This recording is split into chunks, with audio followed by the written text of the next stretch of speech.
É isso aí, quer dizer que agora, reabrindo a sua linha de comunicação direta com os apoiadores no chiqueirinho do Palácio da Alvorada, o Jair Bolsonaro, nesta segunda-feira, 16, no dia posterior às eleições municipais, né, do dia 15, 131 anos da República, voltou a citar o uso do voto impresso ao justificar que é preciso um sistema que não deixe dúvidas ou margem para suposições. Ele já acusou até a eleição que ele venceu, que é a coisa mais estúpida, mais idiota que eu já vi alguém fazer, de ser fraudada. Ele que venceu é o fraudador. Aliás, isso tem uma certa lógica, viu? O fato dele ser o fraudador. Ele fala tanto em fraudar, você começa a desconfiar que é um expediente dele para evitar que a fraude venha a ser descoberta, né? Pois é, esse mantra de loser, né, de perdedor, segue agora incondicionalmente o seu ídolo, né? Ele é o pato do Donald.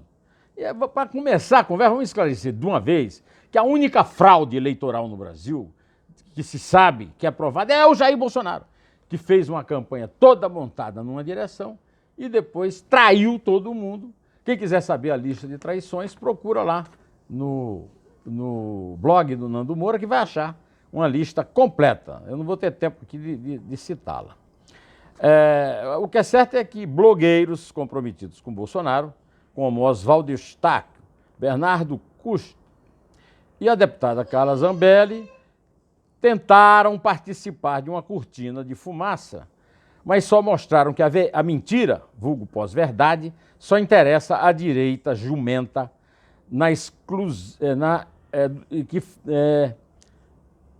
que foi desmentida na entrevista exclusiva extraordinária do Neumann Entrevista, que eu publiquei ontem às 7 horas da manhã na série Neumann Entrevista.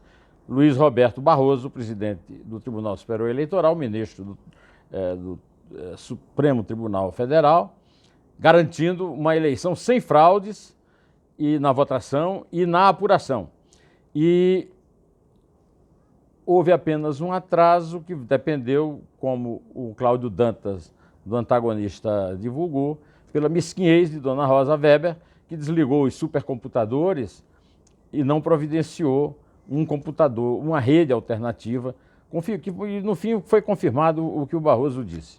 No meu artigo, que eu escrevi hoje, acabei de publicar mais cedo do que costume, no blog do Neumann, no portal do Estadão, eu escrevi sobre a força da velha política de hábito. O PT já tinha caído no ridículo dessa eleição municipal quando o seu candidato, Gilmar Tato, a Sara Giromini, da esquerda, né, da direita, né, convocou uma bicicletada e aí compareceram 30 ciclistas. Né? Agora, a derrocada do Bolsonaro demonstra um pecado capital que a Justiça Eleitoral não consegue corrigir. No meu artigo, eu escrevi o seguinte: a Justiça Eleitoral continua inócua na repressão ao crime da eleição. Permitir que Jair Bolsonaro fizesse, como fez, campanha eleitoral em lives gravadas em palácio, é um assinte que merece reproche a todos, né? Do criminoso confesso, do juiz omisso, da oposição leniente. Não vale o argumento de que o eleitor lhe puxou a orelha na hora de votar. Dos 39 beneficiários do delito impune, só 9 dos 59 beneficiários desse delito impune, só 9 foram eleitos. Dos 13 candidatos a prefeito que Bolsonaro apoiou, 2 foram eleitos e 2 estão disputando o segundo turno. Pelo menos no caso de um, muito difícil, que é o Marcelo Crivella, lá no Rio, contra o Luiz Eduardo Paes. Não é o caso de deixar ao eleitor a punição, eu escrevi nesse artigo, né? Punição é para o Ministério Público, é para a polícia, é para a justiça. No caso, a justiça eleitoral, de quando tantos aí se orgulham, o Brasil tem uma, os Estados não têm, os Estados Unidos não têm. No Estado de Direito, eu venho insistindo muito isso, desde o tempo que o Antônio Carlos Magalhães falava, né? O eleitor vai punir. Não, o eleitor escolhe, o eleitor não pune. O que pune são os instrumentos do Estado de Direito, que no caso do Brasil falharam gravemente no caso.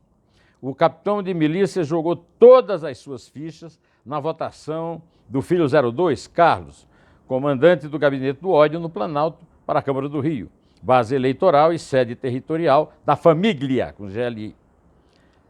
Num eleitorado maior, mais exposto à mídia do sobrenome, ele teve 70 mil votos. É muito voto para ser vereador no Rio. Mas são 36 mil, 34% a menos do que ele teve em 2016, quando não tinha a mesma evidência, quando se contaram 106 mil votos. Perdeu também o primeiro lugar para Tarcísio Mota, do PSOL, que teve 86.243. E vai conviver com uma bancada de 7 comunistas, entre aspas, um a mais do que a meia dúzia de 4 anos antes.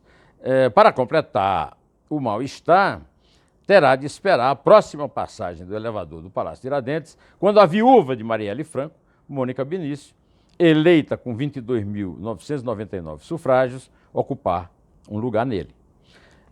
Essa foi, então, a eleição do Show Lula e do Vai Trabalhar Bolsonaro. O principal editorial do Estadão hoje é Vai Trabalhar Presidente. E é perfeito, é o principal recado do Bolsonaro a ele. Nesse artigo eu também faço um outro comentário sobre o engano que tem sido feito sobre essas eleições. Eu escrevi, ressalvando a minoria lúcida, analistas profissionais, amadores ou interessados no resultado das urnas, pisaram no tomate ao atribuírem a derrota do bolsalulismo, Bolsonaro, Bolsa, Lula, né? O ímpeto nostálgico da experiência administrativa e da velha política e a renovação nos quadros dirigentes do Estado. Não houve renovação, houve remoçamento. Né? Oligarcas mais novos, né? Foram remoçados. João Campos e Marília Reis, eu não vi ninguém lembrar isso, não são apenas netos de Miguel Arraes, são os descendentes desta geração da mais rica, poderosa oligarquia da história do Brasil.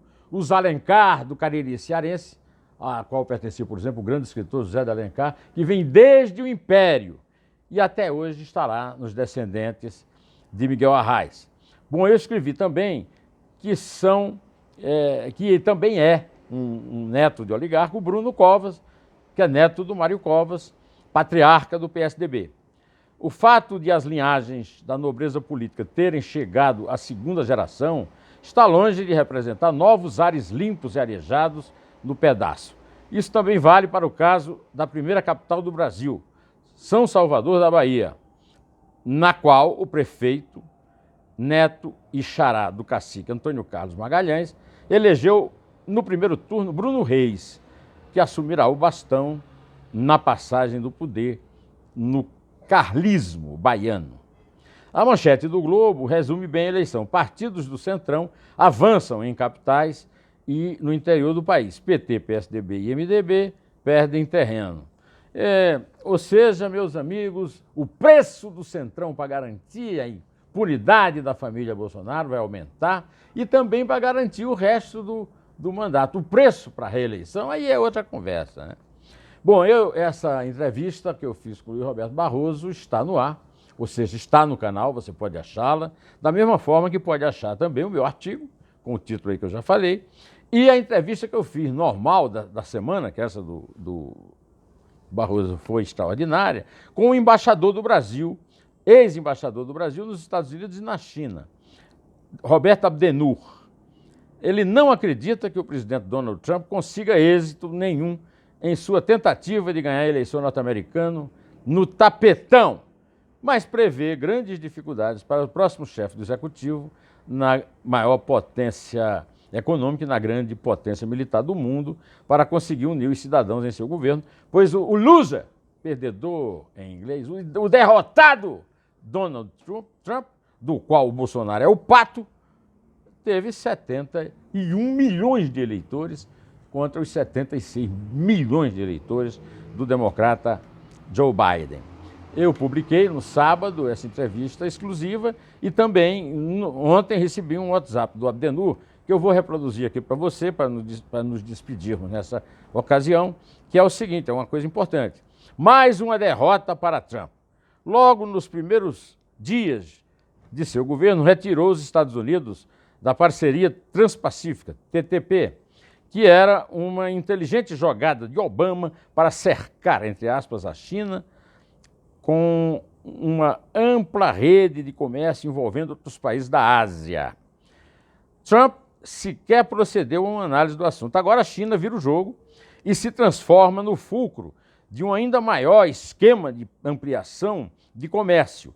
Interessante ver a participação de aliados dos Estados Unidos, muito fiéis a Washington, participando da iniciativa que estará concentrada na China. Japão, Coreia do Sul, Austrália e Nova Zelândia. Interessante também ver, como assinala um artigo que ele me mandou, Austrália e Nova Zelândia.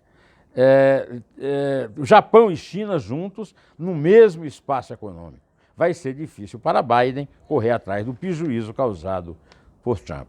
Então eu me despeço de você também sugerindo que leia. O editorial do Estadão vai trabalhar presidente, o artigo do Carlos Alberto de Franco de hoje, esse artigo meu que eu escrevi aqui, e vamos, nesta segunda fecunda e nesta semana bacana, começar a reproduzir o Cholula e o Vai Trabalhar, Bolsonaro. Direto ao assunto, em pé, e sua verdade nos salvará.